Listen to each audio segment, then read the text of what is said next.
Bene, ormai hai imparato la verticale libera, riesci anche a controllarla, ma non riesci ancora ad arrivare a 1 minuto di tenuta libera. Come dobbiamo fare? Lo scopriamo subito dopo l'intro.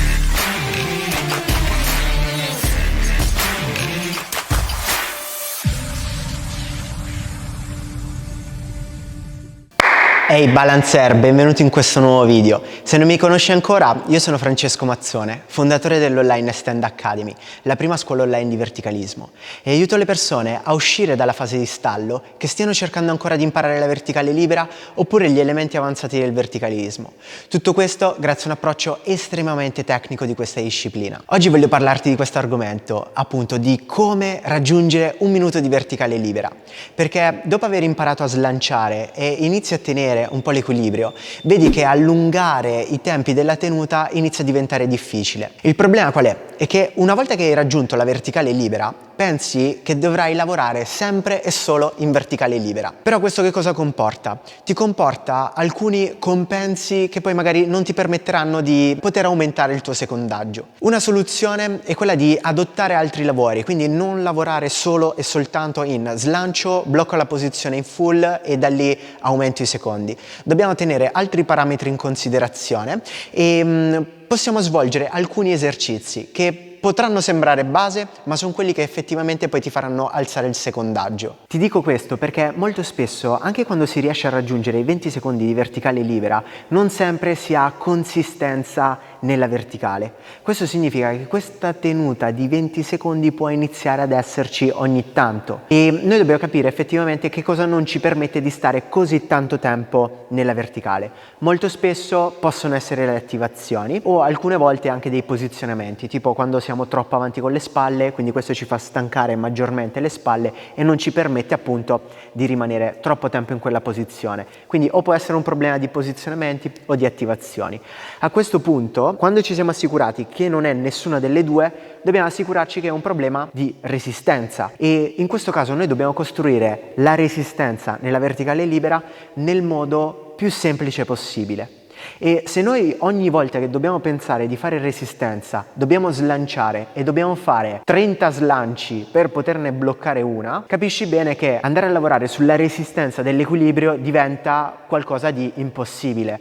Non puoi fare 1 o 2 ripetizioni buone in un allenamento. Quindi quello che dovrei fare è appunto utilizzare la parete e alzare il secondaggio sulla parete, premettendo sempre che dovrai sistemare sempre in primis i posizionamenti e le attivazioni, quindi avere queste consapevolezze e poi aumentare il secondaggio nelle posizioni corrette.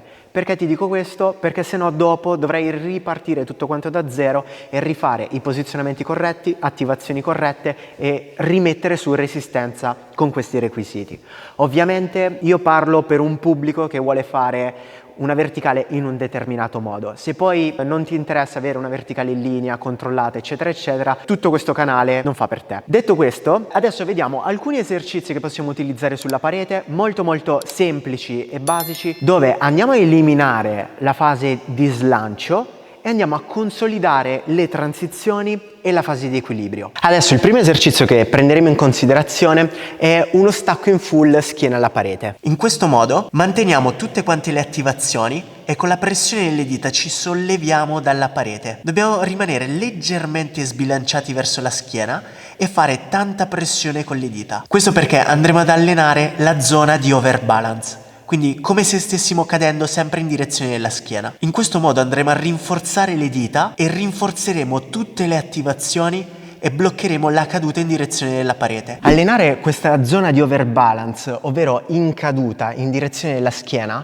permetterà di rinforzare le dita e gli avambracci. Quindi avrai delle dita e degli avambracci molto più forti che ti permetteranno di frenare quando stai cadendo in direzione della schiena.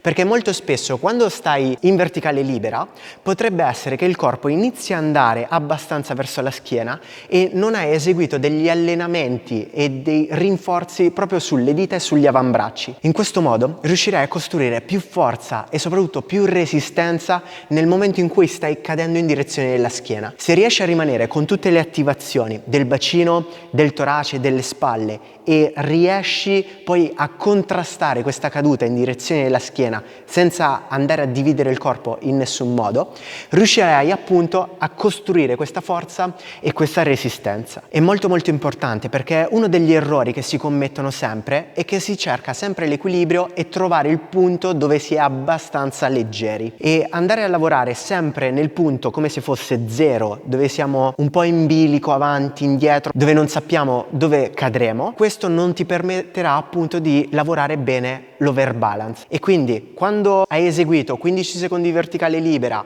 20 secondi di verticale libera e inizi a cadere un pochino verso la schiena, non hai quella prontezza, quella forza e quella resistenza di poter premere ulteriormente con le dita e ritornare in direzione della pancia. Invece già questo ti farà davvero tantissima differenza. Un aspetto molto importante per andare a lavorare l'overbalance è quello di non compensare in nessun modo con le gambe o spostando il bacino o spostando le spalle.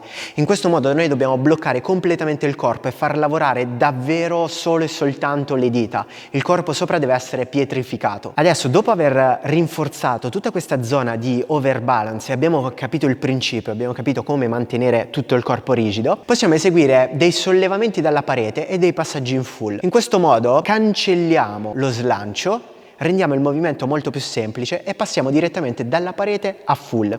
Ti mostro subito. Da questa posizione, mantenendo tutte le attivazioni, una gamba rimane immobile, il peso è proiettato verso la schiena e da qui devo permettermi di sollevare la gamba e avvicinarla alla gamba che ho già in linea con il corpo. Il peso lo dobbiamo percepire sempre in direzione della schiena, non dobbiamo sentire che cadiamo in direzione della pancia, perché il peso dobbiamo sempre percepirlo bene sulle dita e sul centro della mano, perché qui possiamo decidere se spostarci ulteriormente verso la schiena o se dovessimo ritornare in direzione della pancia, quindi più in overbalance, oppure se devo ritornare un pochino più in linea. Da qui è molto importante capire la ritmizzazione delle dita, quando andare a premere, quando andare a rilasciare. Bisogna fare tutta questa tipologia di esercizi, capire come funziona l'equilibrio e da qui, dalla parete, possiamo permetterci di alzare il secondaggio, perché non abbiamo la variabile dello slancio. Adesso, per andare ad aumentare il secondaggio in full, non significa che dobbiamo fare degli esercizi solo in full a gambe unite. È molto importante nella verticale capire tutti i vari meccanismi della verticale per permetterci di fare delle transizioni e avere controllo. Quindi, per andare ad alzare il secondaggio non è detto che lo dobbiamo fare solo e soltanto in full.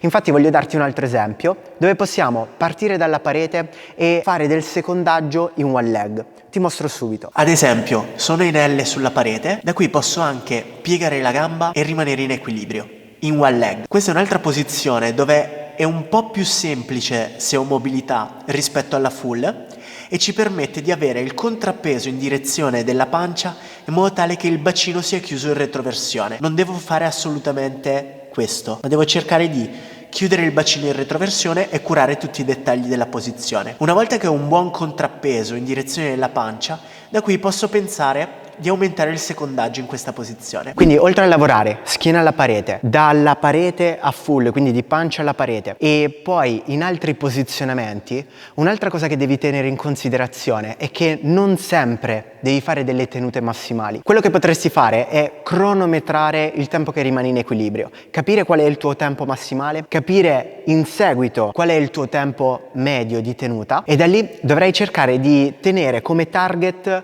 il tuo tempo medio con qualche secondino in più. Una buona soluzione potrebbe essere o posizionare un timer tra i pollici in modo tale che potrai tenere il tempo sott'occhio, oppure un altro metodo per contare i secondi che sei in equilibrio, potresti utilizzare un metronomo, quindi avrai un feedback acustico su ogni secondo che passa. Il mio consiglio è quello di testare con quale ti trovi meglio, perché avere un cronometro sotto gli occhi non sempre ti permette di concentrarti sulle varie attivazioni e sui vari requisiti della verticale. Ovviamente sarai tanto focalizzato sul raggiungere un buon secondaggio, ci sta, ma dovrai cercare comunque sempre di curare al massimo, non dico la parte estetica della verticale, ma la parte comunque funzionale. Devi rinforzare sempre tutte le attivazioni per poter controllare la verticale, non solo per fare una verticale in linea perché è bella. Invece, se ti trovi più comodo a sentire un feedback che appunto è acustico, in quel caso ti consiglio di mantenere sempre il focus al centro dei pollici, lo sguardo, e impostare un timer in modo tale che riesci a contare i vari secondi che passano quando sei in tenuta. Adesso abbiamo visto 3 spunti per poter aumentare il secondaggio sulla verticale libera. Il mio consiglio è che molto spesso bisogna andare a semplificare ulteriormente i lavori per poterti permettere di sistemare tutti i vari tasselli della verticale, avere più controllo e di conseguenza aumentare il secondaggio. Quindi significa che se riscontri ancora problematiche con queste tipologie di esercizi che abbiamo visto prima, vedi che cadi ancora tante volte, vedi che non hai ancora un ulteriore controllo, in questo caso il mio consiglio è: passami il concetto di abbassare l'ego, semplificare ulteriormente il lavoro, quindi passare su esercizi ancora più semplici e aumentare lì il secondaggio. So che molto spesso può essere frustrante questo concetto, però è un passaggio fondamentale in assoluto per andare ad aumentare poi il secondaggio nella verticale libera. Quindi, sunto di tutto, per andare a aumentare il secondaggio nella verticale libera, non cercare solo di slanciare e chiudere in full, ma cerca di diversificare i lavori. Lavora di sollevamenti, pancia, schiena alla parete, aumenta il secondaggio in overbalance in modo tale che il tuo corpo è abituato ad avere tanto peso in direzione della schiena. In quel caso aumenta il secondaggio per frenare la caduta e poi ovviamente puoi continuare anche con delle tenute libere. Però appunto devi cercare di diversificare i lavori. Se vuoi avere una guida su quale tipologie di lavori poter effettuare, puoi dare un occhio alla guida Essential Handstand e After Handstand. Principalmente Essential Handstand è quella che ti porterà da 0 fino al raggiungimento della verticale libera e lì troverai davvero tantissime varianti della verticale, quindi posizionamenti wall leg, straddle, tuck, L, tanti posizionamenti che ti permettono di prendere più consapevolezza possibile sulla verticale. Ma se inizi ad avere invece un buon secondaggio in verticale, già un 30 secondi già più costanti, e vuoi iniziare a diversificare i lavori sulla verticale in modo tale che non ti annoi e non fai sempre gli stessi lavori, ti invito a guardare la guida After Handstand, dove all'interno appunto troverai tutti i posizionamenti su 2 braccia, varie combo e tanti altri lavori che potresti fare. Oppure, se vuoi essere direttamente seguito in questo percorso, io e il mio team ti aspettiamo all'Online Stand Academy, troverai il link giù in descrizione, dove potrai candidarti per il percorso di coaching e insieme andremo a intraprendere questo percorso. Spero che questo video ti sia piaciuto, lascia un bel like, un bel commento, iscriviti al canale se non sei ancora iscritto, perché periodicamente pubblicheremo dei contenuti all'interno inerenti al mondo della verticale e al verticalismo. Con questo è tutto e noi ci vediamo al prossimo video.